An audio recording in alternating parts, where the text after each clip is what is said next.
Hello, I'm Cherie Canning, the founder of Luminate Leadership. I am fascinated about what goes on beneath the surface for human beings, and that's what we're here to explore on this podcast. Welcome to Lead with Courage. Hey, could I ask you a little favor?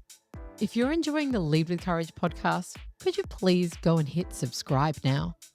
It's a small way you can support the show, and it helps us bring you even more inspiring conversations. Thanks for listening and enjoy today's episode.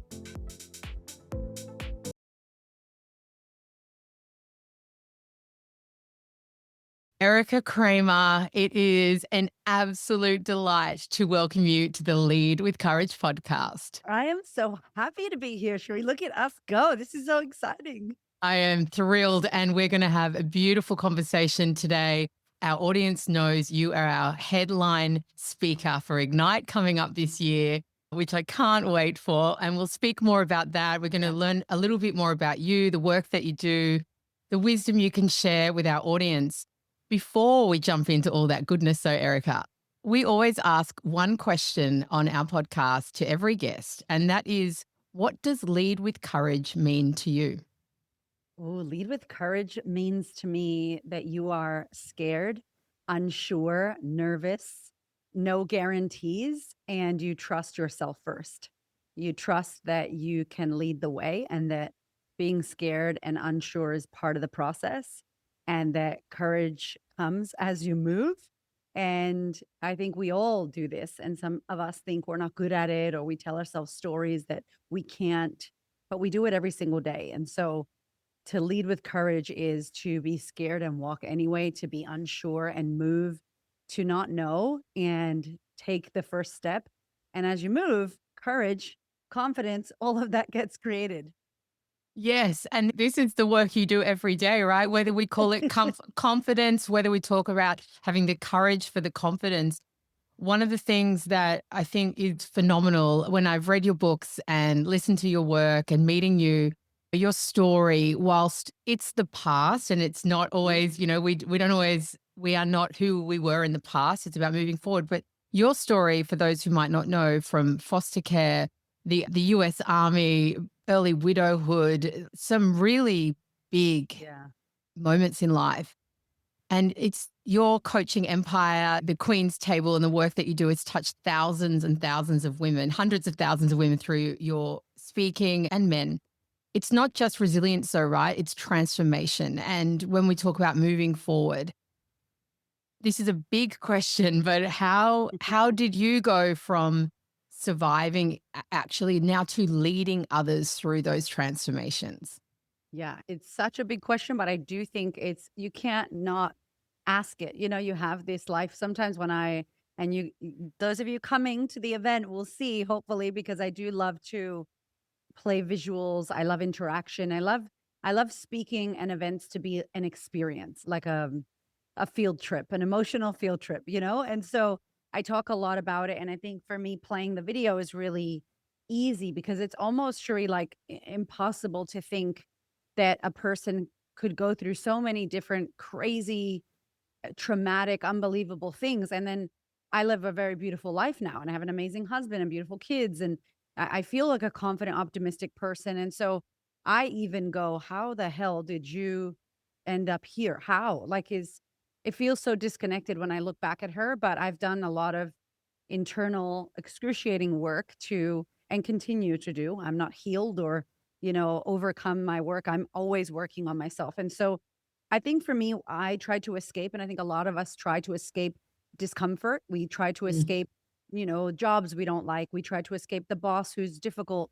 We try to escape awkward conversations at family gatherings. We try to escape it as opposed to face it. Like you said, we need to lead with courage. It requires so much courage. And we might not know that we have that in us to overcome it. But I came to Australia thinking all my stuff that I had gone through would stay in the United States and not travel across the ocean.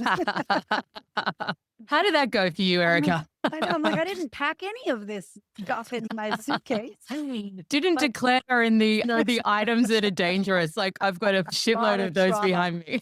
Yeah, I got a lot of trauma. I got some toxic behaviors, alcoholism. No, dating bad men. Is that allowed on the plane? Yeah, Yeah. all of that came with me, Cherie, and I was just like, "Oh, I did not plan for this." And so, I think it really taught me that you can't escape. You will never escape yourself.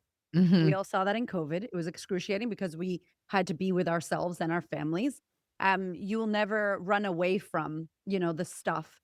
And if we don't deal with our stuff ends up dealing with us. And so I got to see my stuff dealing with me in Australia through terrible men that I met, really bad relationships, jobs that I was stuck at, and that they had a toxicity to the environment that I didn't take responsibility for attracting and finding myself in. I said Mm, yes to these places, I said yes to these men. And so when I finally found my husband, who was my personal trainer, he was a person I'd never met anyone, woman or man, anyone who had God, it makes me emotional thinking about it. He just had this he was living kindness. He was living compassionate. He was living patience. He didn't speak about it. He was a walking billboard. He was the example of it. And to see someone so consciously aware and so calm and kind and open and listened to my whole story and didn't judge me, and like he was the first person in my life, and this is why mentorship I think is so beautiful.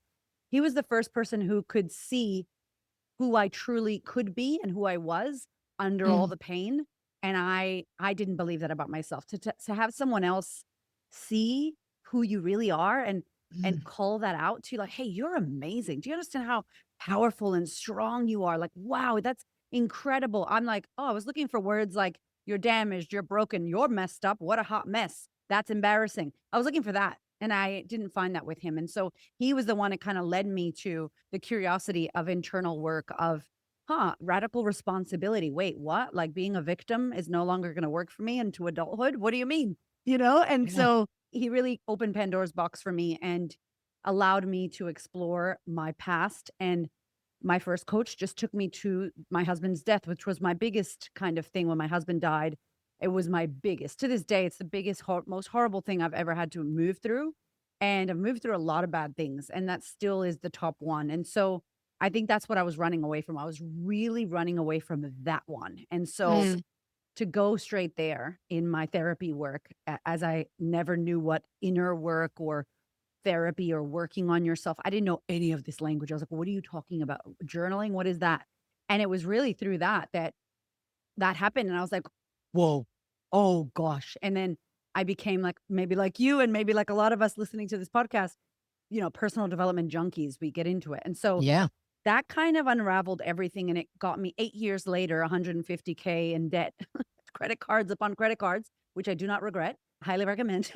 Because then, I was able to make 6 figures in my first year and pay that off. Like, Yeah. literally who I became was able to pay that off. So, yeah, long-winded answer, but I found through someone else what the inner work is, radical responsibility, unraveling your past, no matter how big or small. If your parents divorced at 4, if you got made fun of because of your weight or acne, or your mom said no, whatever, all of that stuff, it does mess with us and it's Yes. traumatic.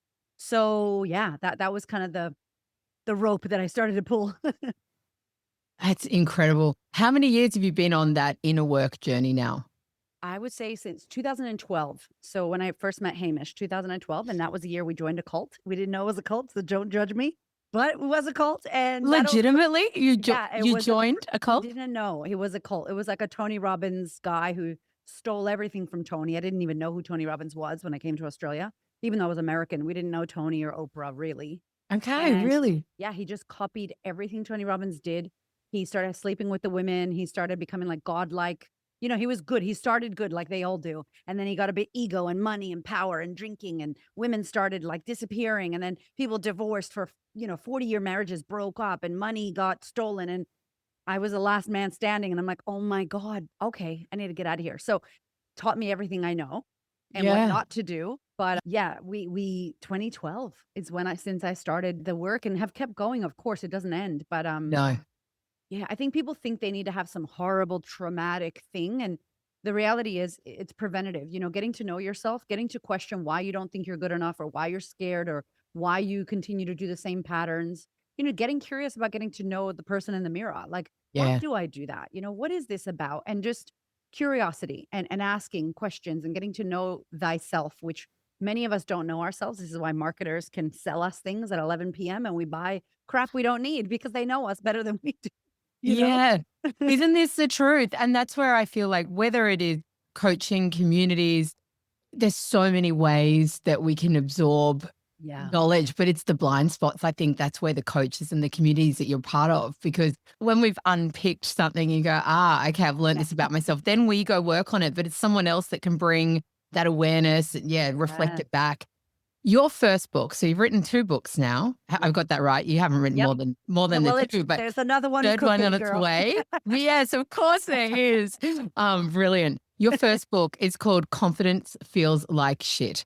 A very interesting title. But I love it because it's so honest, right? So Mhm. I'd love to know, what does that mean to you? How do people think confidence is meant to feel? What does it mean to you? And Yeah. what is that interpretation from others?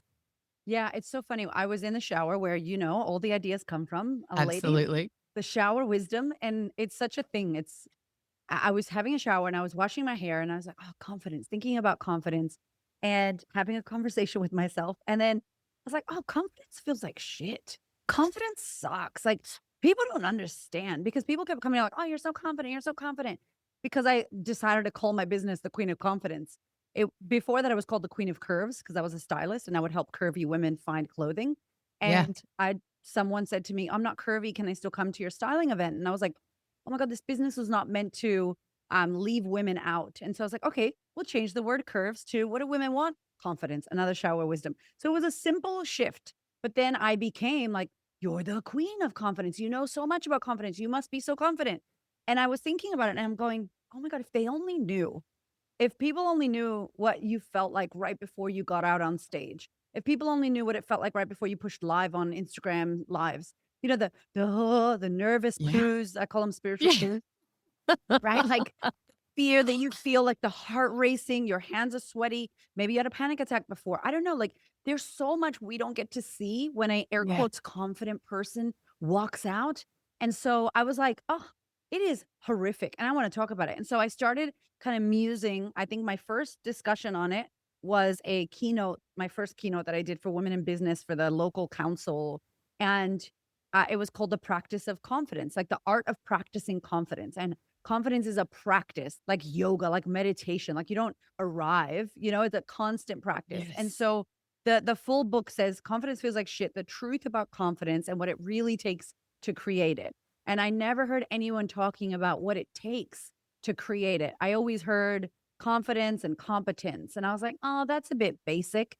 What is this? Let's discover more." And so I started kind of unraveling and peeling into the fact that there are things, probably a decade of research because I had studied confidence as a stylist, as Hmm. a military soldier.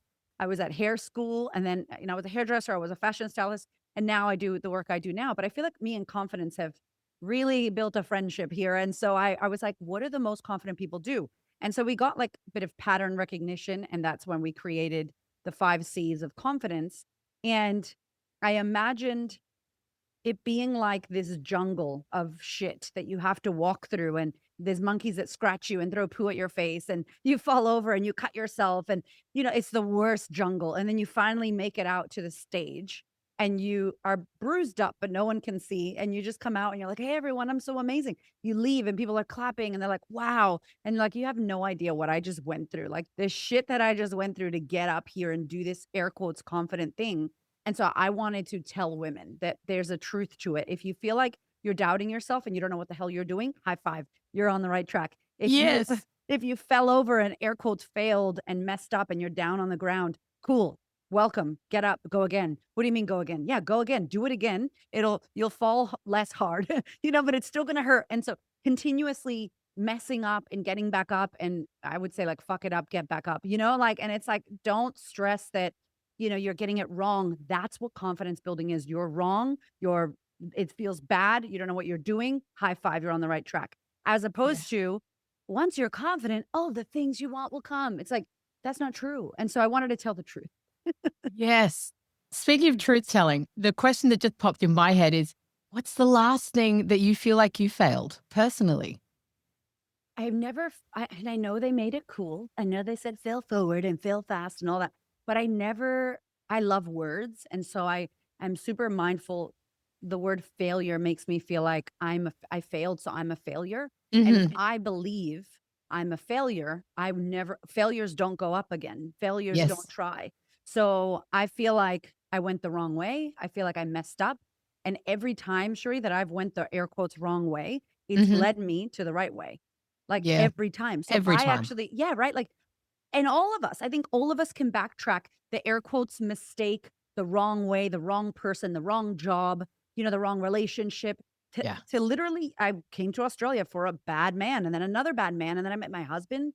And I'm like, I was supposed to do the wrong thing and mess up so that I could To learn. get to this part. Yes, Yes. like you never Yes. lose, you Every time. learn. Yeah, so then I'm like, so I don't feel like I failed. I feel like there's been times where I haven't done what I wanted to do and I haven't listened to myself. And I Mhm. learned that I valued my coach or my mentor or the other person's opinion more, and they actually didn't have my answer. And that's Mhm. always such a frustration because you're like, that shouldn't happen. But it's like, but it has to, so that your voice becomes the loudest internally Yeah. versus the social media, the algorithm, the gurus, and it's like, oh. Yeah. So, yeah, what's the last thing I feel like I messed up? That's it. That's it. I love the mess ups. I love the mess ups so much. I feel like friendship. A real I had a real tricky friendship and I feel like I let it go for too long because my nice person, as fiery as people think I am, I'm very kind and giving. Everybody gets an A plus in my class, and you work your way to an F. And man, you really got to work your way. B minus, B, but all that. And so I feel like I didn't see that I was over giving and over delivering and just giving too much of myself and not receiving that back and also not being in a safe relationship where they respected me and they valued me, and it was like a taking, and I didn't see it, and my husband could see it, and I was like, Mhm. "Oh, man, why didn't I see it?" And it's still something I'm messing around with, like, not understanding how much value you provide versus the expectation of what people think you're gonna give, and it's still a thing. It's still a thing for me, a lesson to learn, seeing red flags because I don't see it as well as Hamish, my husband, who's my security guard as well. No. Yeah. Yeah. Yeah, I feel that because there's this innate strength and abundance about you of give and add Yeah. value and how can I add value? And so there's Yeah. that fine line with that. I really resonate with that where Yeah. it is about giving, it is about impact, it is about an experience. And that is a very generous giving that Yeah. energy and it's that abundant. And also there's a fine line where to go, okay, where do I call it? What are the Yep. flags? What are the awareness? So Yeah, not and easy. no, no, and we're not gonna get it right every time, and it's just then Yeah. that relearning, isn't it? And it teaches us. I had recently a thing that I did, and it was for a non for profit, and I love, and other people weren't giving as much as me, and I was like, I don't care.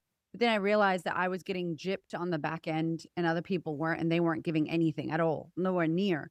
So they supposedly cared, and impact was important to them, but they weren't acting, they weren't doing that, and I was, and so I just spoke to the person and was like, hey, I don't think this is very fair. I'm giving X, Y, Z, and they were like, you're right, 100%, and like completely apologized and saw it for what it was. I was, reimbursed as to how I needed to be, and so everybody apologized, and they were like, "I'm so sorry," and it wasn't about them, it was about me going, Mm, "Hey, this is my opportunity to not do what I always do, to learn the lesson and break the cycle for myself," and it was yes. so uncomfortable, Cherie, but I was like, "I'm gonna do it," and then I get to p it's like you move to the next level. You I remember Wayne Dyer, I love him, God, he was my Mm, spirit mm, animal, and he would say, if you fail algebra, you have to take the class again. You don't pass. You got to take it again. And so it's like if you don't learn the lessons, if you don't learn boundaries, people will always break your boundary until you decide to go, "Hey, that's not okay." And it'll never happen again. And so I needed to pass that class because it kept coming and it would never be their fault or that person's fault. It's my lesson. It's my journey. I have to learn it and I overcame it. Now I've moved to another level. And in that other level, so much more is available to us. So yeah, many bigger opportunities that we want, but we don't get to access those big opportunities when we're playing small, when we're doing the same thing we always do, getting the same result, and almost like playing victim or poor me. That's not gonna get us where we wanna go. So we have to do those terribly uncomfortable things, not Yeah. for anyone else, but for our own growth and journey. Yes. Yeah. Yeah, thank you for sharing that, and Yeah. it's so, so important, and I'm laughing now even asking you about the word failure, and I remember going to Tony Robbins in 2011, and one of the biggest takeaways I had was him, and it's something that I've taken on, is saying, "There is no failure. Oh, There's did he either say the that? outcome See? there's the outcome you expected or there was another outcome." Like, it's a lesson, Yeah. So and good. yeah, it's an interesting way. Yeah. It's really important. One thing when we talk about confidence, and I find this fascinating, there's, in my very limited experience, but there's this conference I've gone to the last few years in the States, and I walk into the rooms there and how people hold themselves, the confidence, the way they speak about themselves in these rooms. And then I come back to Australia and go, wow, the tall poppy. And how is it that we just want to make ourselves so small? And I don't know if it's what I'm seeing so many of your posts recently, or if it's something you're speaking about more at the moment than usual around if you're annoying people and people are triggered by you, then you are being, you be your full self and don't be Mhm. afraid of people not aligning to that because that's you at your higher self, if I'm getting that Yes. message right. Yes. But I feel like, what are your takes on, I guess, not all of our listeners are based here in Australia, but I'd say majority are. Yeah. What are your takes on this tall poppy, not being too big for our boots, just stay Mhm. safe? This is a Yeah. huge issue for us. Such a big issue, and I think it's the reason why I became successful in Australia faster, honestly. I've got a few things I think about. I feel like the more I've lived here for 16 years and I'm a citizen now, so I feel like I'm an Aussie, but not. Yeah.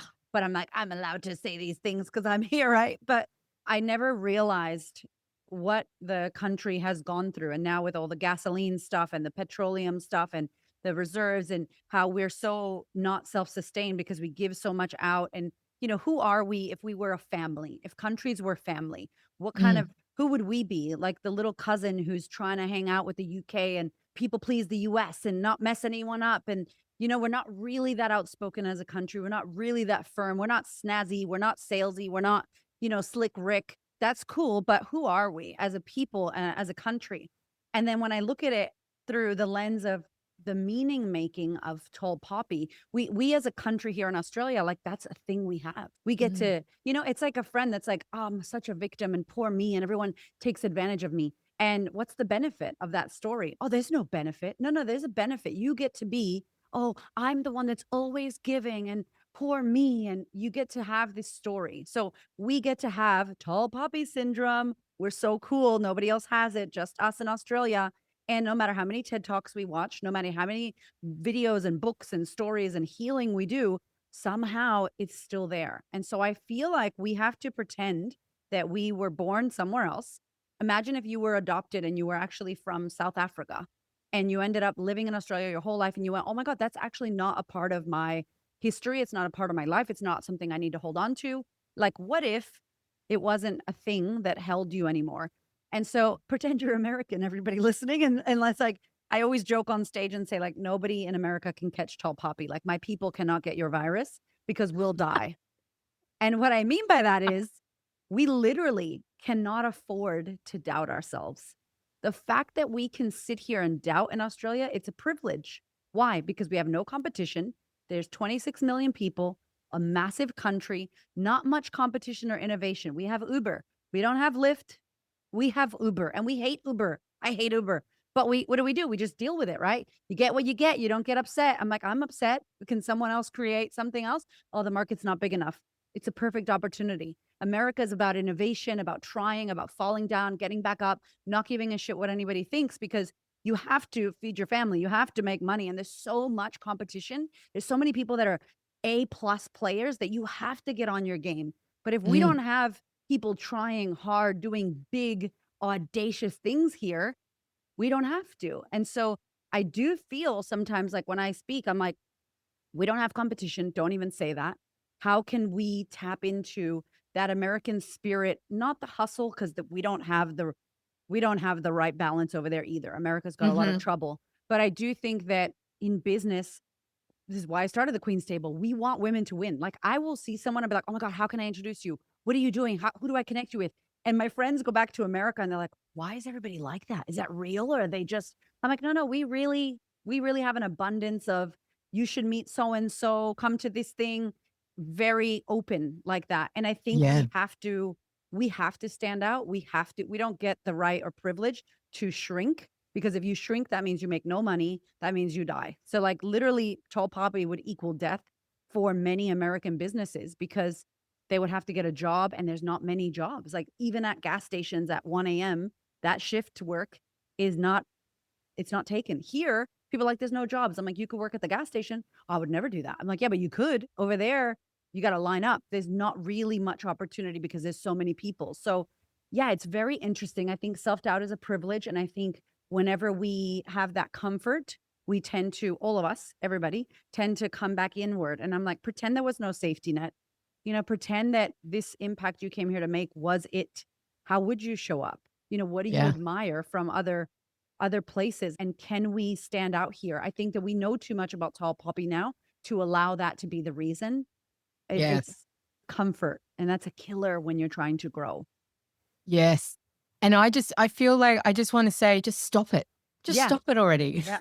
Yep. It is not serving anybody. No, it's like this thing that we hand down to the generations. And I mean, honestly, it's a joke about pretend you're American, but I didn't know it existed. So I didn't come here with the rules. If you move to Italy, you don't know the rules. You're just going to be you. And so it's like, what if that wasn't true? How would we act if that wasn't holding us by the legs? And there's people in Yes. this country who don't believe it to be true and they act away. And what's the worst that's going to happen? Someone's going to talk about you. They talk about you anyway. They Yeah. talk anyway. Might as well go after what you desire. You know what I mean? Yeah. Yeah. Absolutely. And sometimes it's in the smallest things. Like I've got a 9.5-year-old daughter, and Yeah. at a recent family event, she was just telling everyone how good she was at something. Like she's like, I'm really good reader. Like the confidence in her body language, she really embodied the whole thing. And as her mum, I'm sitting there like, yeah, I'm feeling like a proud mum that she's owning it. And someone in my family said, and she's humble too. And I looked over and said, hold up, not in front of her. And Mhm. also, I would prefer that 100 times over. Mhm. And she's got this little mat in her bathroom, and it just says, love yourself. I'm like, I would love it 100 times over that Yeah. she is called not humble for owning her strengths that are genuine and Yep. starting to have this self belief. If that makes other people uncomfortable that she's owning it, that's on you. Exactly. Yeah. But it's That's so the so good. conditioning for these little kids that Yeah. we have to redo. This is the inner work for all of us to go, okay, well, what's stuck in there that's no longer serving me? And then what's the next generation hearing and seeing from us? But congrats to you, mama, that she's got that I love myself that she's sharing. That's a direct correlation of what she sees in you and the way you've taught her and what you've either said or not said, allowed or implanted, to her mind about herself. Like Yeah. that's props to you and any of us that are in this generation where we're like, that's going to change, and I can't wait to see my two boys. They're ridiculously confident. We change schools and the teacher's like, oh, they're very confident. And I'm like, they better be. You understand what we do? And these discussions, I think I just got something. I don't know if you want to have this or not, but it would be so cool, like soon, to talk to her about, hey, sometimes when you do that, older people or other people, they're going to feel threatened. They're going to be like, oh, you got to be humble. And that's because they, they don't have that. And they Yeah. wish that what you have, they had.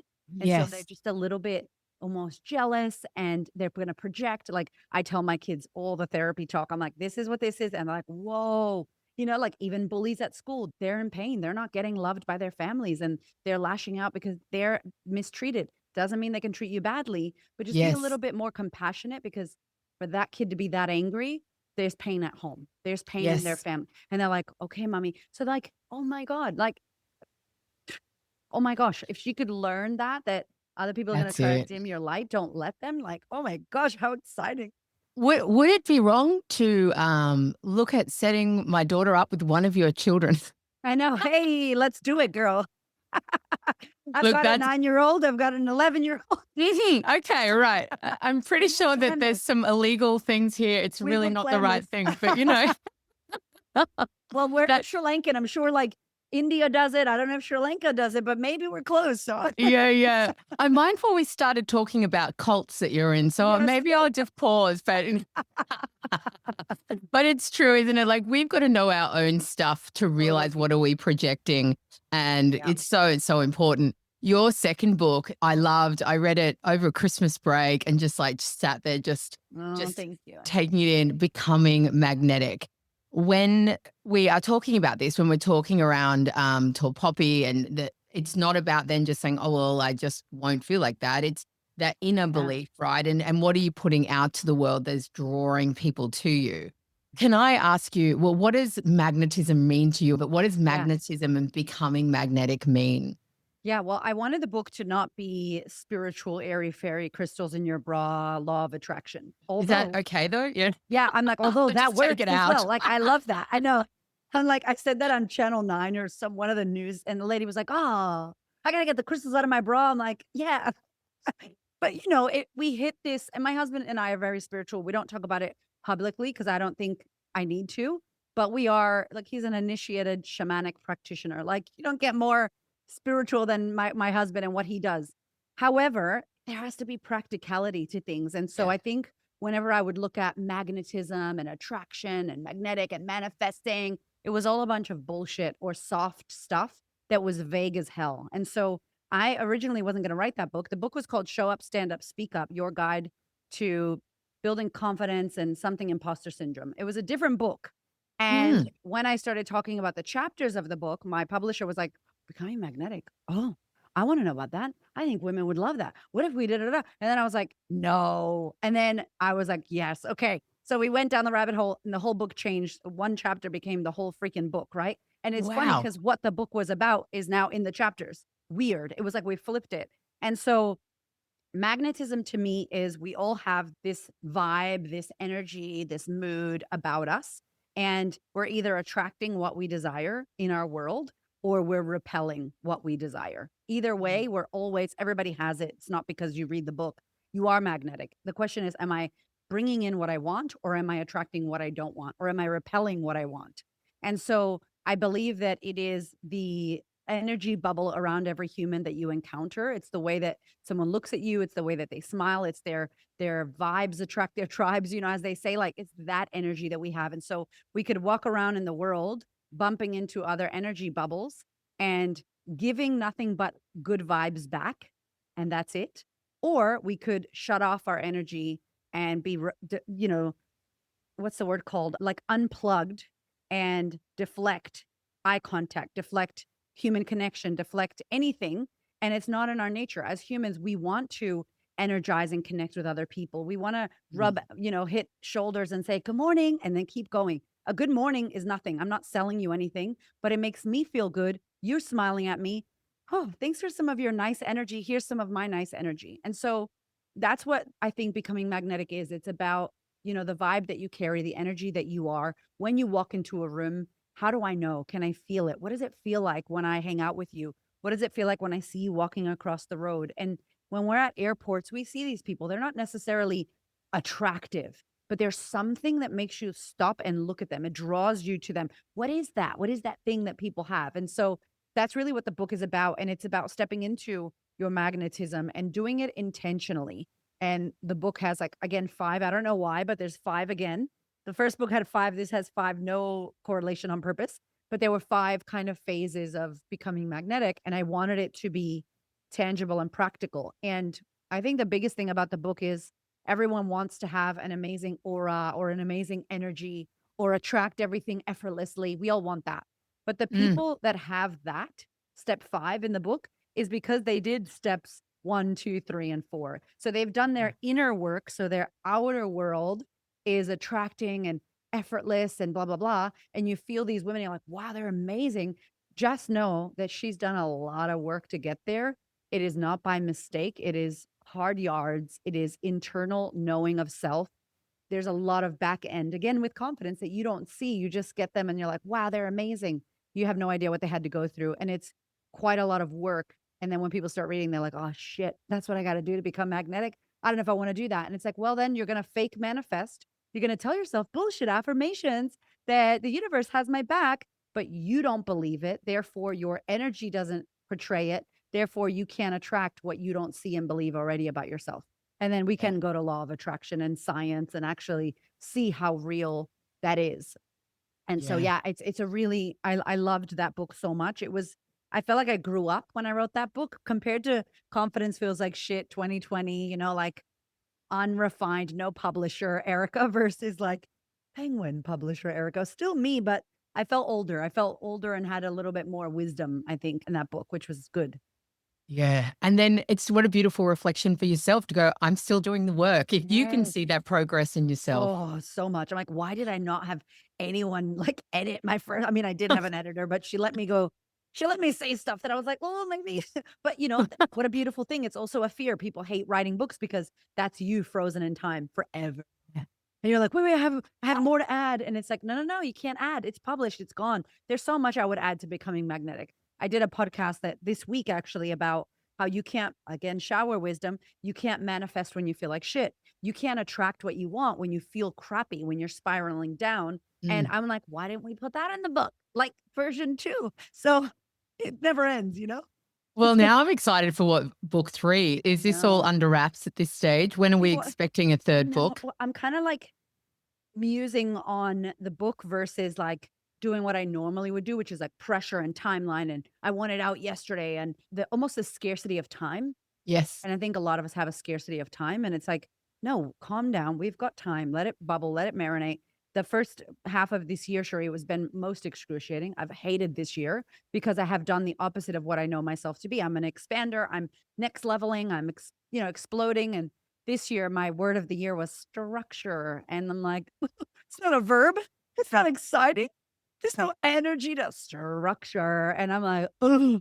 So it's been hard, but I got to see that we can't grow, we can't expand, we can't go next level if the business is depending on us as the owner only. Yeah. All the magic is in our head.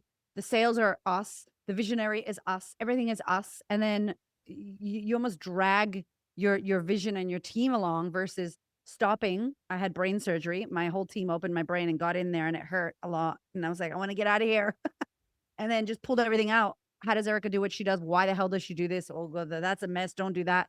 And then finally go, okay, now you can go. So now next half of the year, I can do what I normally do. And so I've been slower with the book. I haven't been like, I have to do all this stuff. So it's funny because it's not about trauma, but there's something around trauma in the book and Mhm. how trauma is an awesome thing and how I feel like my trauma and everyone I see who's been through horrific stuff that has overcome it has this advantage that good luck you can't take us down. Like I will never give up. I will never stop. I've overcome so much difficult stuff that you not liking my post or trolling me would never I don't care. I'm not losing sleep over that. And so it's kind of around the fact that when hard really really hard adversity happens to you, you actually have an advantage over other people if you can look at it like that because you've overcome so much. You're so resilient. Like it's an advantage. And so it's kind of in that realm. And yeah, I'm very excited about it because I'm doing my degree right now. I'm a little bit over halfway in my bachelor's of psychotherapy because I have nothing else to do with my life, Sheree, of Just in course. your spare time, In my Erica, spare your time, spare annotated time. bibliographies over here. Oh my God, the worst being an adult and going to college as an adult. It's hilarious and then I'm already established. I'm not doing it because I'm going to start a practice and make money and like, I'm doing it for my own education. And so I'm kind of like, hey, I'm going to miss class because I have a retreat that I've got a keynote. I'm going to do this. And my teachers are like, what? Yeah. Yeah, I have a Yeah. whole life in business already, you guys. But it is good to learn. I think we should always be students of life. And if I can, I guess my edge for my clients is always I love business, I love visibility, I love building audience and community, I love confidence, I love personal brand and speaking. But I think the thing that stops us, all of us in our lives, will always be us. And so Mhm. the edge that I'm lucky and I'm blessed that Hamish and I have, and my clients know, is we're going to cry. We're going to do some internal work. We're going to remove the block, which is not the algorithm or your strategies or funnels. It's you. And we have seen that when we help the women we work with remove themselves as the block and the problem, all of a sudden they remember all the strategy. All of a sudden they find lead magnet that helps them go to the next level. I mean, it's hilarious. So I think for us, I really want to continue to have that edge and that difference that other people, business coaches won't touch therapy. They're like strategy, no therapy. And I'm like, let's do therapy and strategy. Yeah.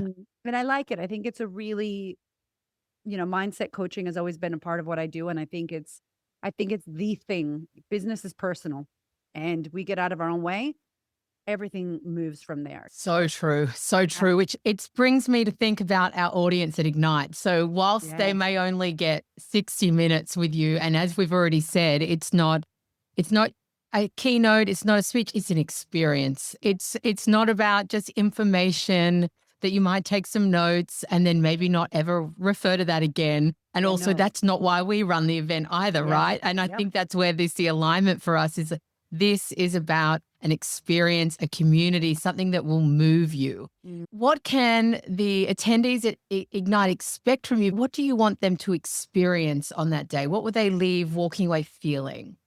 I feel like one of the biggest things that I love and enjoy in events or speaking or conferences or seminars or anything like that is the human experience. I love the stage. I love slides. I love visuals. If anybody has ADHD or neurodivergence, you are with the right one. Okay. Because we will be looking over here, standing over here, speaking this, doing that, watch this, get up. Like, I think we have to continuously, I feel as a speaker, the more neurodivergence, the more social media, the more our dopamine levels compete with our attention span is like, I'm that kind of speaker I've got a lot of stuff happening. And I do it because I really want the person that's in the audience to feel like I'm talking directly to them. I want you to feel like you came to learn something, action something. I feel like motivation is so overrated now. Like, I don't want to motivate you, I want to move you. So if you're coming, which I hope you are, there's going to be a ticket link in the show notes. Yes, there Please is. join us, okay, before it sells out because it always sells out as this amazing woman knows what to do. So make sure you're in the room. But we want you to move. We want you, we're done with collecting information. It's now Mhm. about application, right? If you apply one thing you learn at your incredible event, one thing, your whole life, everything that you're doing can change. One thing, not 17 things from every single speaker, even from me. You might take one thing from me, or you might take something that Cherie says at the beginning. And when you open, or someone on the panel says something. And I promise you, if you can take that thing and action it, something will change for you. The problem is we try to collect information, screenshots, write notes, take everything, and then think that somehow by osmosis, this information is going to seep into your body and you're going to be changed and different. And that's not how it works. And so I want to challenge you if you're coming to be ready to be moved, be ready to feel your feels. You might cry, you might laugh, all in the same All in the same hour. minutes, maybe. I don't know. You Yeah. might not. But I love that. I love taking audiences on a journey. I could stand alone, and I haven't talked about this on a podcast before, but I could stand alone and be a motivational speaker and talk about my sad story. There's many speakers that are celebrities that have been burned or they've had sexual abuse or, they have life stories that are horrific and they get up on stage and they share that and then they walk off. I have never, Mm. Cherie, I have never ever just told my story, which is, for the record, fine to tell on its own.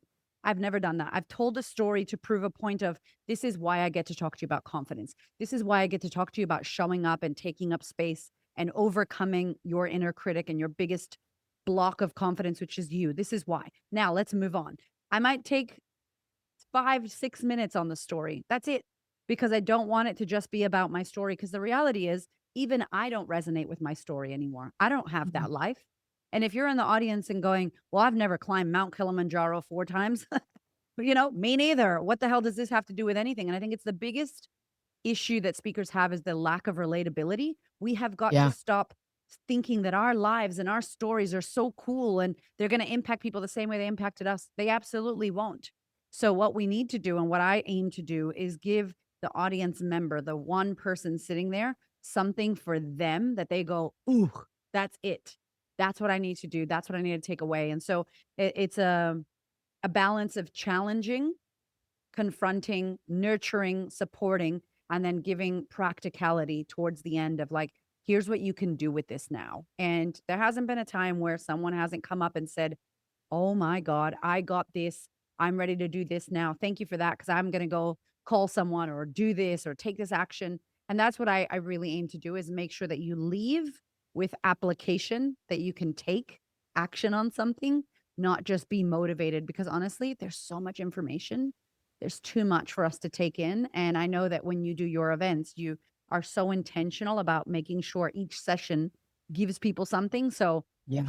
get yourself there. That's what I'm gonna say. Yeah. Book a ticket. You're gonna leave on fire. You're gonna leave. I definitely have energy. That's definitely for sure. I am not the calm speaker. I am like a rocket in your bum, like, Oh, oh, oh, I love it. I'm speaking to a few people. I said, if you think I've got big energy, then I'm like the introverted, quiet one when you put me next to Erica. no, It's not about comparison, yeah, but Erica brings it. yeah. You are bringing it. And, Thank you. really to amplify everything you've just said, part of the role I'm going to play this year, different to what I've done before, Oh, precisely from what you've said, is I want to see my role almost like as this content weaver. How do we bring what people say and then bring it back in almost this reflective pieces yeah, through the day to go, what are you doing with that information? Because you're right. There's people's stories, whether it is Kilimanjaro, whether it is trauma and tragedy, and yes, these will move us. And then for some of us, we've got this natural way of connecting the dots. Okay, I'm moved by this. This is what I'm going to do with it. yeah, For some of us, we need more space and time to go, okay, that yeah, was great. Now, what do I do with this? And so that's totally. really something new I will be building into Ignite this year is how do we Nice. weave that content so that it's action orientated, that Yes, it's I'm moved and I will move myself forward. It's not just moved on the day, it's moving at the moments outside of the day. So that's it. That's where the I'm work starts. excited. Yeah, the real work starts when your bum leaves the chair and you're out in the world. It's like easy for us to get into an event and write notes and be with people, take photos for social media. All that's so fun. But the work starts when you leave and when you get back to your environment, back to your real world. And it's Yeah. like, that's the challenge. It's like, oh, am I going to do what I always do? And if you just come and get awareness on behavior that's no longer Yeah. serving, you come and get awareness on actions you can take. Huge. I was in awareness for like 2 years of my journey. I absolutely hated it. And I laugh when I see my clients that are in awareness phase because it's excruciating. You know what you're doing, you can see it, but there's no changes. And you're like, Yeah. what's am I just collecting awareness? But you really need to understand what you're doing, slow motion your life, be a little Sherlock Holmes. Oh, that happened. Ah, then I did that. Okay, okay. That's when I picked up the red bottle of wine there. That's okay, okay, cool, cool. And then you start to see, and then one day you make a new change because you had so much awareness that the action changes, the pattern breaks, and you celebrate. So if you come and you get awareness and you come and get connection, you just are such a beautiful facilitator. You have such an amazing community. And I'm just so genuinely honored and excited to be able to be one of the speakers up there.